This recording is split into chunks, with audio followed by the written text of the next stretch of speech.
Hi, this is Mark Vina with Smart Tech Research.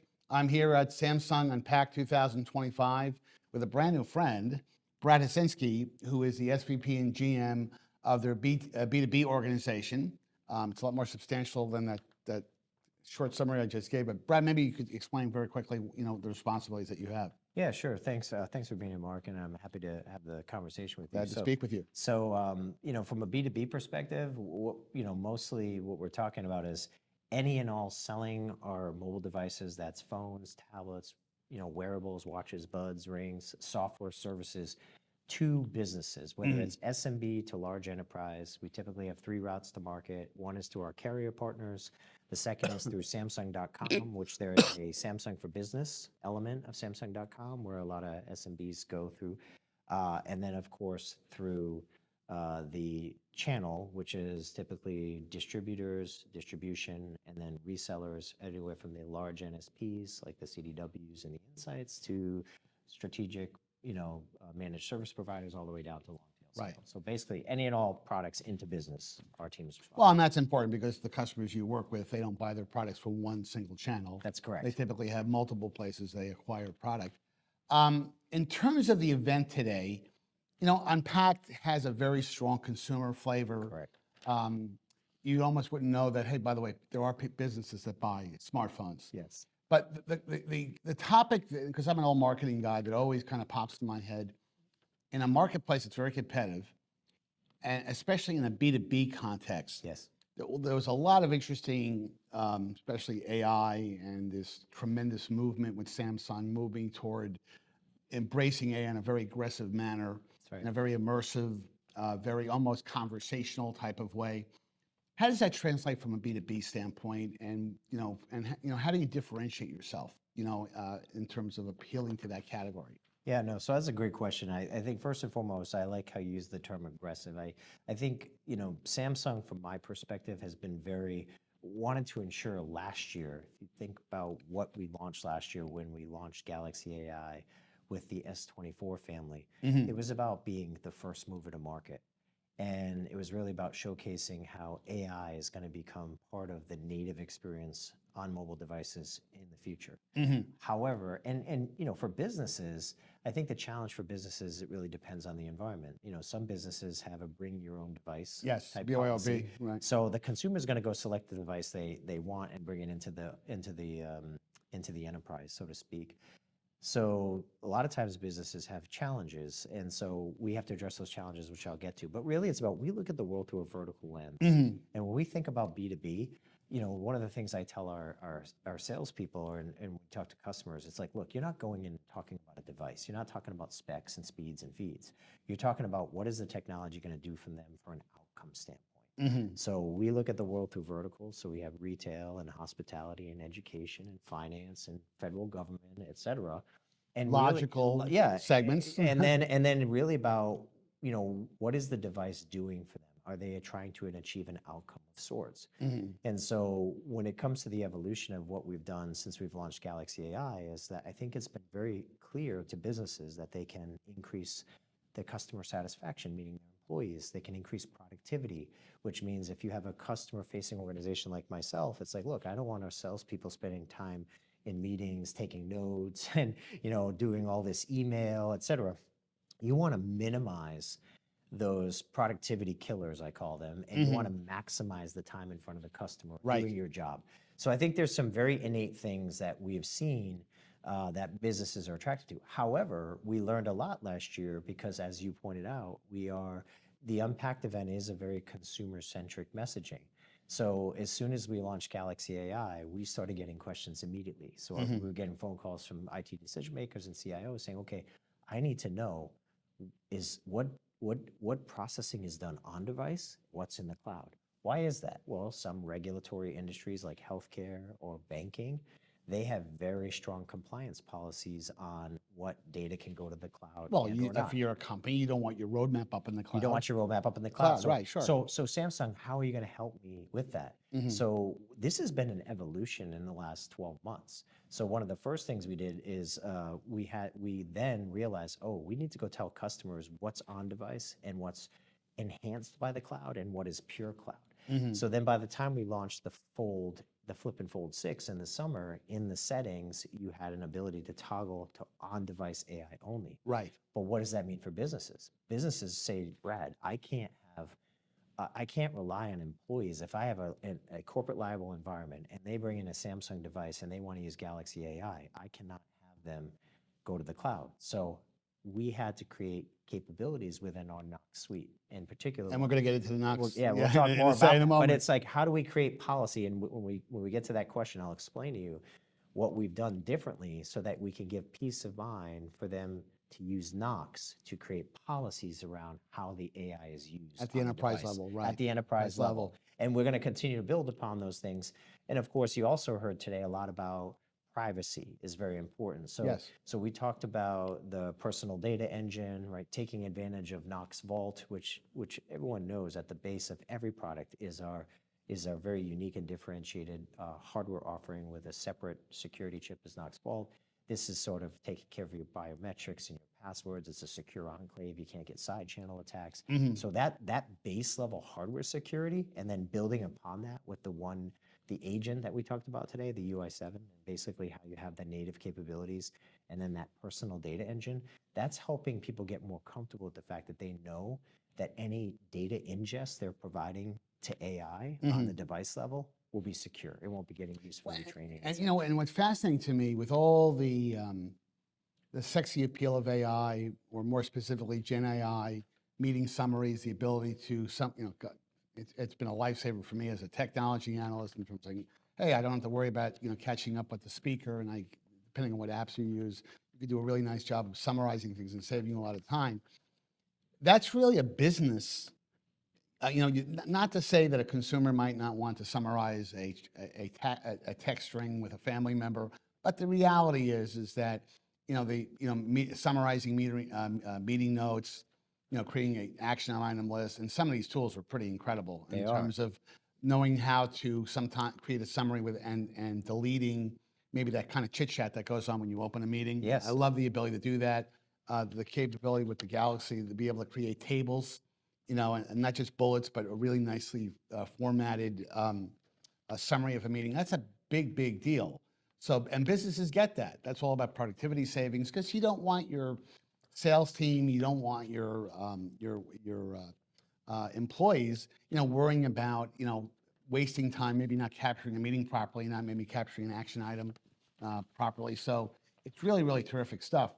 The thing that I've always been impressed with is that Samsung very early on made a commitment to security, and the Knox suite, which has grown over time, Correct. is pretty robust. It is. And we can go into the technical feeds and the encryption, and that really locks down the device. But to me, you really can't play in a credible way with business customers unless you have an offering like that. That's correct. So talk to me a little bit about the offering itself, maybe feedback you've gotten from enterprise customers, and why do you think it's really a major pillar of the Galaxy strategy? No, well, first of all, I think it is the de facto differentiator. So, when I first got to Samsung about 18 months, I looked at our entire sales organization and I said, we're going to be a software-led sales organization. And you work for a large, company like Samsung, and you're selling devices, and you typically get this reaction like that. But I said, but listen,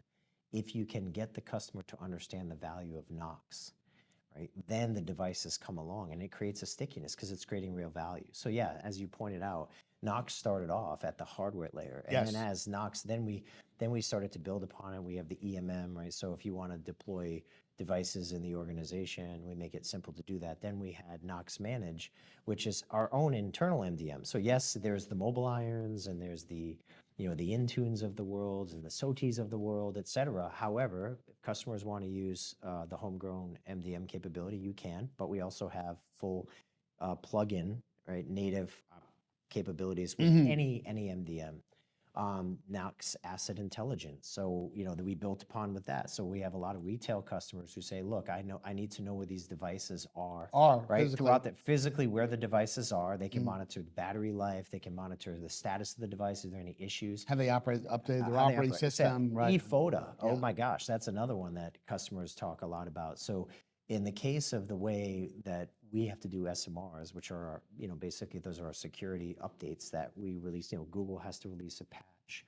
Samsung then has to get through carriers, et cetera. But when we launch SMRs, a lot of times for enterprises, they want to have the control to say, wait, I'm not ready to deploy this SMR, or the SMR comes into the environment and maybe it breaks something else in the environment. So they want the ability to roll back to a previous edition. So that's the ePhoto capabilities. So we just keep building on that suite of capabilities, talking to our customers and understanding what challenges they're trying to solve. And now you bring in AI. So this is where I already talked about the Knox Services plugin. So what we did last year was we had the ability to basically say, okay, now I can write policy through the Knox Services plugin to basically toggle it to on-device AI only. Well, what we launched today, they didn't talk about it Unpacked, was it's going to the next step. So now with the Knox Services plugin inside, we will now give them more of the menu where all the different various Galaxy AI capabilities, Note, Assist, Live Translate, they can toggle each one of those. So much more granularity as to, I'm going to allow these capabilities in my enterprise, but I'm not going to allow these capabilities for these reasons. So building upon that. Another challenge that we found in the business case last year was, in order to activate Galaxy AI, you need to have a Google account or a Samsung personal account. Well, many customers said to us, I can't have a personal account in the environment. Can I use their corporate email address to turn on? So again, what makes Samsung so special is we have one of the largest R&D organizations in the planet. And so what our team's job, what we're doing besides trying to grow the business, is we get that voice of the customer very quickly upstream to Suwon, Korea, and it gets into the hands of R&D, and they start running really fast on how do I solve for this. So this year, later this year, we announced it today, but the capability will be there. We're creating a Samsung business profile that we can hand to enterprises. So now, if they have a corporate liable device in-house and they want the ability to turn on Galaxy AI, they can set up a Samsung business account tied to the corporate account of the employee. And that way, if the employee loses their password or has an issue, they have the full autonomy to be able to maintain that in the corporate environment. That's how quickly we're innovating. Yeah, see, what's really interesting, I'll tell you with a quick curveball, not a curveball, but really a question about, because it was mentioned this morning and was mentioned at the briefings we were at yesterday, is that Samsung prides itself on comprehending user analytics, because they know how the device is being used by tens of millions of customers. You obviously do focus groups, you do research to try to understand how a consumer and a business customer reacts to a piece of hardware. Is there anything that comes to the top of your head where your intuition said, well, we think customers may like this feature, but the research came back and says, you know what, maybe you go in this direction versus that direction? Not any specific. Or maybe just a confirmation of a long-held. Yeah, I think first of all, I think one of the things we launched today, which actually came from the feedback, was if you think about how Galaxy AI was set up last year, again, Live Translate, Note Assist, the things that we talked about, the ability about how to do it. But how did you have to do it last year? Last year, you had to take your phone out, you're in a meeting, you had to hit record, you had to record the meeting, and then you would have to then instruct it to do the summarization of the meeting, et cetera. Right. So it was a bit of a manual process. It wasn't intuitive. It wasn't intuitive. So today what we talked about is this multi-mode cross-application capabilities. Now the evolution is, it's much more of, we talked about being your human agent. So can you imagine now you can say, okay, I want to record this meeting at 2 o'clock. I have a meeting. I want it to record. I want a transcript, and I want it to send out to all these employees. That is a multi-step, multi-application capability that you now can do. So now you just advanced it to something that's far more useful. You took something useful, but you made it a lot more simple and intuitive. We also talked about my salespeople, right? Going out talking to customers. The other feature that we announced today, the recording of a phone call. Think about the time and energy. You have a sales rep calling the customer to talk about a very specific thing. Now, obviously, you have to get the consent from the other person. Right. You mind if I record the phone call? No. And then during that phone call record, here's a summary. How many times in my career have I gotten off the phone or been in a meeting at CES, and then I have to go think, okay, I had to scribble my notes down. I have to go here's what we discussed, and you missed something, and you send it. Now you're talking about velocity again. That And not only that, is reminding you that, okay, yeah, you're committed to doing this, and by, let's say, a certain date or a time frame, and you didn't do it. And of course, you're using AI, it can assist you in reminding you. absolutely, yeah. The customer requested something, a particular document, and you said I'll get it to you by the end of the week. Okay, please set up a reminder on Thursday evening to ensure I'm ready to get that document to the customer I mean, Yeah. just think about the level of organization, that you can really create and No, productivity that you can create I around it. wish I had this, Yeah. 5 years ago. And then the other things, Yeah. to your question too, the other things that customers ask for, which we'll kind of tease out, is they're now saying things like, how do I get my custom, because many enterprises, especially large enterprises, they have their own custom applications they build in-house. Right. And actually I was on stage last week with the CTO of Dick's Sporting Goods at NRF, and he said this publicly on stage. Their Game Changer app, they developed that app. And they've had more statistics on Game Changer across all sports for high school and collegiate athletes and than all of MLB in the history of MLB It's combined. amazing. And so when you think about applications like that, then customers are saying, well, how can I get an API or an SDK to make my enterprise application more integrated native to your AI capabilities? Right. Those are the kinds of conversations we're having with customers that we're trying to move forward to say, okay, make it even more powerful for them. And that's the openness of what we talk about with Android. We're not a closed ecosystem, right? We're not a vertically integrated closed off ecosystem.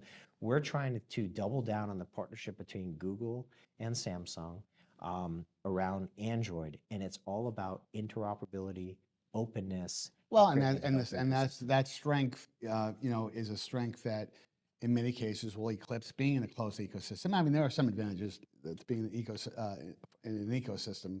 We won't talk about which one. Yeah. But the reality is that there's a lot more versatility, power, and productivity if you can harness that interoperability piece that you talked about. In the last couple of minutes we have, I want to talk a little bit about AI. Everybody's embracing AI. We've talked about AI for the last 15 minutes or so. And to me, the interesting thing is that Samsung, there was a little bit of talk about it, but it's not a new topic for Samsung in terms of the ethical use of AI, especially at a business level. The vast majority of corporations want to use AI in a very ethical type of Correct. way. And there are foundational principles, obviously, that you have. Certainly one of them is privacy. We talked Yes. about a little bit about. Businesses do, they love the potential of AI with note taking and meeting summaries and things like that, but they do not want, the Yeah. product roadmap in the cloud. They don't even want an internal meeting recorded No, up in the cloud. that's Yeah. exactly right. And that could be IP or, it could be confidential information being discussed on a product that hasn't even launched yet. Sure. That ends up in the cloud. That's Well, interesting. it could be in a business context. You're having a performance review Yep. with an employee. You don't necessarily want that information up in the cloud. Correct. Because that would be a confidential matter. So give me just a quick summary with Samsung's guiding principles in terms of approaching that, because I think it's important. Well, I think you heard a lot of it today. Again, I'll go back to the personal data engine. So one is a thing, big deal. yeah, Which which is is a a big deal. huge deal. So one thing you saw that we put a pillar in the ground on today is this is all about privacy, because we know when we talk to customers, whether that's a consumer or it's a business, really the hesitancy with AI is, what is that data that's being abstracted from me? What is it learning about me? Is it going to target me for ads? Is it going to release my personal and private information? So there were several elements of Unpacked today where we made it really crystal clear about how privacy is so important. When we talked about the PDE, when we talked about the enhancements to Samsung Health, right? You're talking about HIPAA compliance here. So when you can have, This is true. when you can actually have data, if you remember when we talked about Samsung Health, and they said this data can be connected to your doctor, and your doctor, kind of, if you want to track where you are on any of your medical statuses, the medications you've taken, the vaccines, Your sleeping patterns. right, you're sleeping, all this stuff. People want to feel that should not be released unless I give consent to it. Because there is a lot of discussion around the future of healthcare being more personable and being more kind of like the car insurance industry. It's like, well, if you're low risk and you're eating healthy and you're sleeping well and this and that, should you have lower premiums? That's a different discussion. Topic, yeah. But Samsung is making sure that everything we're doing around AI is really around the ethical use. That's why we talk And let about that the user PD be in control and how that data is and being how that used. data is being used, assuring them that that data is not being used to retrain the model, that data will stay there, it's not going to go up into the cloud. Right. And then, those things are super important.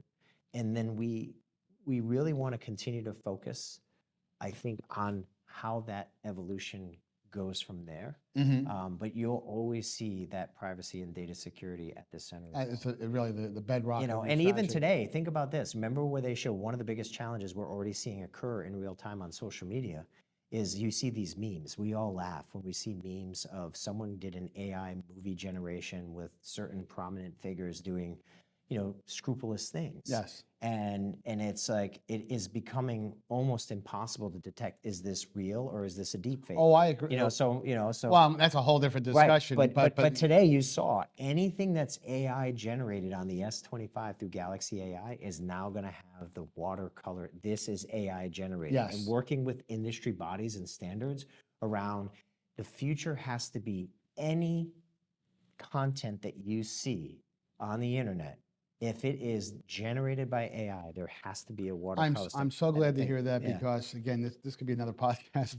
But deepfakes are such a big topic. Yes. And the tools that are out there, I mean, and these are tools that are not very complex to use. I saw a video this morning on Reels where they showed a guy walking across the street and it looked like the car hit him. Yes. And no, you watch it 5 or 6 times, you can kind of sort of tell Yes. that it wasn't real. But just keep it, the implications of that being used in a Nefarious manner. it could really be very destructive. In the last minute we have, anything else you'd like to convey about today's event and what you'd like customers to think about? No, I think, first of all, we're just really excited. First of all, thank you for being here, Mark. Sure. Appreciate it. And appreciate the conversation. We're super excited about the future. We're super excited about what we're building. I think we are a step ahead of competition, being the first mover in the market. And then when you're the first mover in the market and you're driving this particular experience, we're getting customer feedback and then having, again, that large R&D organization behind us in Sure. Korea and their ability to pivot. I think we're going to continue to build out exciting things and we're going to continue to solve the challenges for our business customers. We want to bring more value to them. Well, I have to say that this is my 6th or 7th Unpacked event, and Samsung has come so far in terms of the way it messages its solutions. I mean, you go back 5 or 6 years, it was kind of a speeds and feeds. You go, oh, we've got a bigger camera, we've got a faster processor. We do all these things that doesn't necessarily transfer or translate to what customers really appreciated. And the fact that you're approaching AI in a very conversational, immersive, highly private, highly secure way with all the other things we talked about, it's a big deal. Yeah, It's a big deal. Big deal. And hopefully, the fact that I'm a New York Giants fan, that will never be revealed. That information could never go up in the cloud. Well, but unfortunately, I'm a New England Patriots fan, so you broke our heart two That times. That information we can leak. But no, I appreciate what you just said there. It's really about changing. AI is here to stay, and it is an experience. And I think we have done a good job, even since I've been here, to see how we've pivoted towards this, the experience you're going to get, and how I call it native AI, native mobile AI. Right? No, I We're think trying to make it a more native experience instead of just dropping some other application on top. Well, that's the beauty of it. Yeah. If you watch the keynote, you obviously pick that up, is that Samsung wants you to see AI as a complementary. You don't have to worry about it. It's complementing the way you work, and you don't have to worry about it. Yes, and the way you work, and the way you play, and the way you create, And the way you work. and all the things that you can do. And then a lot of people, they blur the lines between, their personal lives and then their business lives, who they are as they want to bring that creativity into the work environment, and that's why it's our team's job to solve those concerns or alleviate and overcome some of the barriers that IT decision makers or SMB owners are concerned about, and give them the confidence that they have the right devices for their organization. Well, hey, thanks for your time, Brad. Thank you. And I'm sure I'm going to see you at Unpacked next year. I'm sure you will. Thanks again. Mark. Take care. Thank you.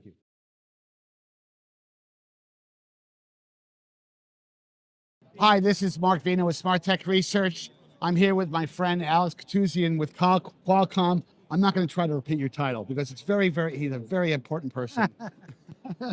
And we're at the Samsung Unpacked 2025 event. And I want to talk to Alex. You'll obviously describe what you do at Qualcomm. But the question I want to hit you up with is that the common denominator with all these Samsung Unpacked events is really Qualcomm. From a silicon processor standpoint, it continues to rise to the occasion from a performance standpoint.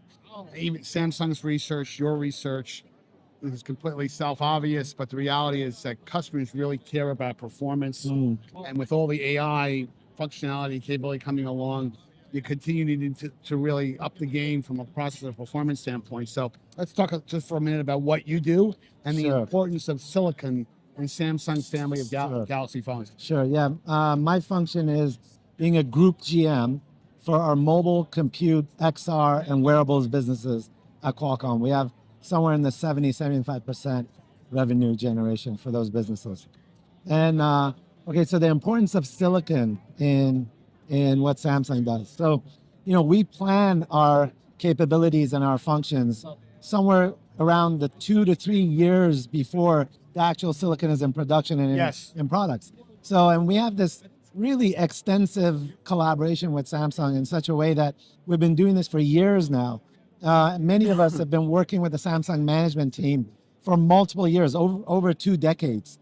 So we have this very strong collaboration of figuring out what to bring out as technology and user experiences so that it best fits the portfolio of customers that Samsung's going after. So we start planning way ahead of time, and these types of technologies that we bring forth are a collaboration between not only, like you said, not only the R&D group at Qualcomm, but the R&D group and the visionary group at Samsung to try to get these types of capabilities in play. And so what we do is we kind of put together a set of specifications that we go back and forth on, and we finalize on something that we think is going to be the best in class, about 2 years ahead of time. Mm-hmm. And so the result of what you see today has been being planned for a long time ago. And when it comes to AI, we've been having, it's been 15 years in the making for Qualcomm that we've done research and development and actual productization of AI cores within our system solutions. AI has always been in the background. Like people didn't even know, like great photography, taking photos in sunlight, in low light, detecting malware, Minimizing noise, segmenting a photo, even your assistant, translation, all these things, all have been AI in the background. But now with the advent of, generative AI and agentic AI, everything's in the foreground now. But we've had these capabilities for a while. And so the expertise that we have in-house has now been put forth with the collaboration of Samsung to put together user experiences around AI that's intuitive, time-saving. It's actually a pleasant thing for the customer to interact with. And, the traditional ways are going to start to slowly dissipate. And now being able to talk to your phone and these agents being able to give you choices to tell you what do you want to use this AI capability for certain things that it will fit you better. And slowly but surely people will get used to these things, and then the user interface will become changed. Well, what's interesting about that is that what I've noticed, a couple of things. You talk about the long planning cycle for planning silicon. You don't plan it for a week and you deliver a chip the following month. It's a multi-year type of endeavor. That's right. But that also requires, beyond the architectural anticipations and things you have to plan, there's also a usage model component where you have to put your thinking cap, when I say you and your team have to put your thinking cap on. What are the usage models that people will be using 2 years from now that will take advantage of all this neural capability? That's right. And what I like about what Samsung is doing is that they're doing a really nice job of trying to embed AI in a very conversational, immersive, like you don't even know the most natural way of interacting. Yeah. Right. So the more natural, the better. And that's exactly the user experience that we want to go for with Samsung.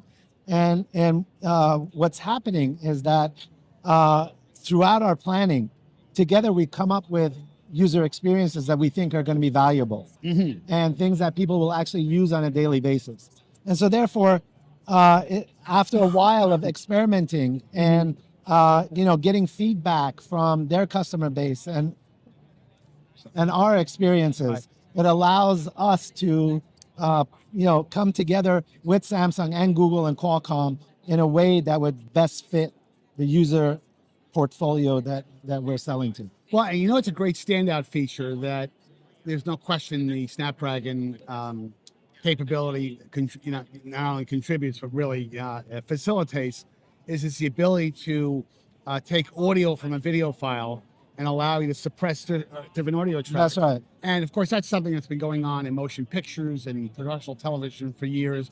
But even the average consumer, when I'm doing a video at the beach, or I'm at a concert, there's so many great benefits They'll associated with completely that. relate to it. That's Yes. the whole point. So the more people can relate to it, and the suggestions coming from, a smart agent to allow people to say, "Oh, wow, yeah, I actually needed that." So that gets them in that mode of, okay, I'm going to use this AI agent more and more and more, and then take advantage of the capabilities that are there. And then the background technologies in camera and video and processing all happens naturally Yes. without them even knowing. So the more natural way of interacting, the better. If there was one, and we just have about a minute left here, if there was a standout feature that really gets you excited, that may not be getting traction now, but you think it has legs associated with, is there anything you could probably opine on for a second? Just say, hey, Well, there's so many of them. There's probably a long There's list. so many of them. But what sells the most in a phone, three most things that sell the most. AI capabilities that people are starting to get used to, and agentic type capabilities that you can actually have a conversation with your phone. Information flow coming from that. Gaming, camera. Those are the best selling features of all of these smartphones. And everything else is complementary to it. I can talk about a list of features a mile long, but if I had to, culminate everything in three things that's so important for a user: great camera, great gaming capability, great user experience using AI to assist you to do so. Well, Alex, thank you for your time. Thank you so much. Congratulations on another great announcement. Thank you. And I'm sure we'll be talking again. Really Thanks appreciate again. it. Thank you so much. Thank you. Hi, this is Mark Vina with Smart Tech Research. I'm here at the Samsung 2025 event with another Qualcomm executive, Mike Roberts. And we want to talk a little bit, Mike, about what I like to call the common denominator technology of Samsung phones. Samsung makes great phones. The S25 is going to be a terrific phone for a whole variety of reasons I won't go into. But what is the common denominator is Qualcomm Snapdragon technology. So let's talk about that. I want to talk also about the relationship between you and Samsung.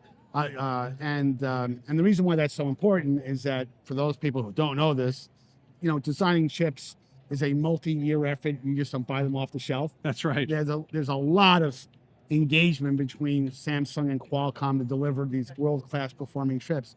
But first and foremost, let's just talk about Snapdragon itself and some of the capabilities that will help deliver some of these terrific AI features. Yeah, absolutely. I mean, Snapdragon, this is our 8 Elite, which is a brand new name that we gave this because this version this year is now using our custom cores for our CPU. So this is your system on chip. This is basically everything that powers the device, from your graphics to your camera to now all the new AI capabilities you have out. And you do have to look forward multiple years because, these things just don't pop off the shelf, right? And so it takes multiple years to design them and then to actually get them into the fab and manufacture them. So you have to work super close, to your point, on the relationship with Samsung, with all of your OEM partners to see collectively where are we going, right? You don't want to overbuild in a certain aspect of it because then you're just wasting costs. Yes. So you have to be in sync with your OEM partners, in this case Samsung, of, okay, what features do we want to really bring out? You look many years back and it was all about camera. Well, now the last couple of years, they even mentioned it in the announcement, last year was the first really big for Galaxy AI. Now they're taking it a step further. So we had to project that together many years back. Now, the interesting thing is that, the truth be told, I mean, Snapdragon technology has had AI capability built into it for years.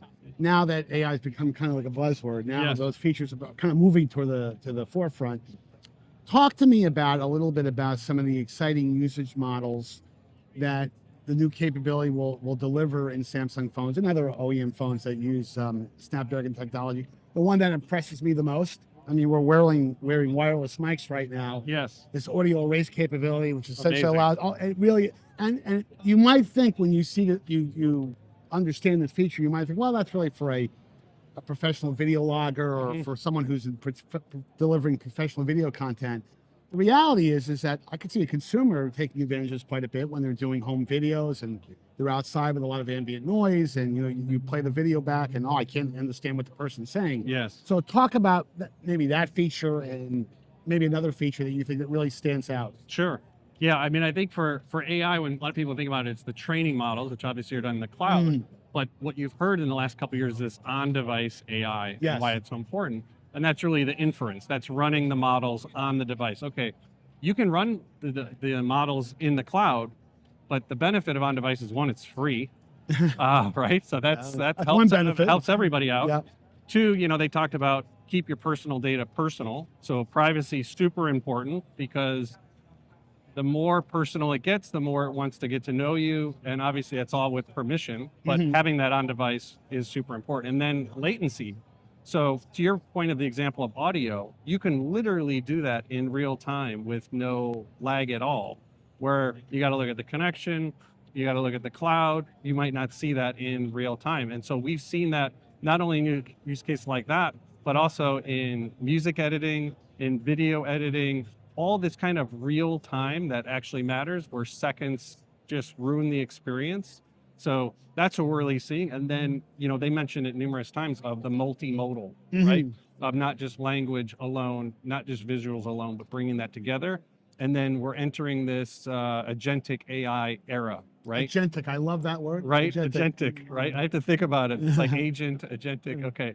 Yeah, so really that agentic AI being the interface to us, where all the applications, all the things that we usually go in and out of the UI, which, you might be in three different applications to make a use case happen. Well, now the agent just does it all for you below the waterline. Well, and in the minute that we have left, the thing that to me is so fascinating, where this technology is going, is that the usage models that are getting enabled today are so incredibly exciting. But the Samsung approach, by extension the Qualcomm approach, is to embed this technology in a very, maybe the word is casual. You don't want to even know that you're using it. Conversational. That's type right, of way. conversational. So let's talk about that, because especially if you're an older user, you might find a lot of this stuff kind of sci-fi and everybody has, how many apps do I have to use? Yes. The way that I like the approach that Samsung's taking with the help of Qualcomm, this capability is so embedded in such a crisp and natural way that you just take advantage of it because it's there. And I think one of the ways we're able to do that is the models now are not only getting smaller, but just as efficient as the larger models. So you're able to run these on device, these small and medium models on device, 8 billion parameter type models. And so that's what gives you that natural conversation. Yes. And these models are advancing so fast that you want to be able to bring in new models, which is why the multimodal is very, very important. But yes, having that conversation. I mean, I see my dad talking to his phone all the time. Now it's just like Alexa type stuff. Now imagine like, okay, I want to see the next, I'm a Chicago Bears fan. Don't feel sorry for me, sorry. But like, hey, I want to see the next 5 Chicago Bears fans. Can you just, or games, can you just put those on my phone and make sure that they're being recorded on YouTube TV? Well, even applications like where the Galaxy shines in terms of real-time translation, where I can have a conversation and there can't be any delay. That's right. Right. So that to me is very, very exciting in terms of facilitating conversation with people who may not speak your language, whether you're in a taxi cab, whether you're in a meeting. That's incredibly powerful capability. The other thing I've seen is people like getting your heads out of your screen. So being able to have that natural language interaction. Hopefully it's not just poking around at our phones all day long, and it starts becoming more of that, as Microsoft says, that co-pilot, right? That assistant for us, so that it's doing what we want to, and it doesn't, we're not living our lives with our heads in our screens. In the minute that we have left, anything else you'd like to add? Maybe talk about the relationship between Samsung and Qualcomm? I mean, here it is, 2025. we've been doing, I've been coming to Galaxy events for I don't even know how long. And it's just a great partnership that we've had. Samsung, obviously, a super critical partner to Qualcomm. And even from, I lead up product marketing, even from a marketing perspective, our relationship has gotten so much closer. As you can tell, they're talking about what we power in their devices a lot more. So it's a great relationship, and we look forward to what comes, you know, later this year, And my next year, and as we move forward with I'm them. sure we'll be here again a year Yes. from now. Exactly. Again, Marketing with Smart Tech Research here with Mike Roberts. Thanks again for joining us. Thank you.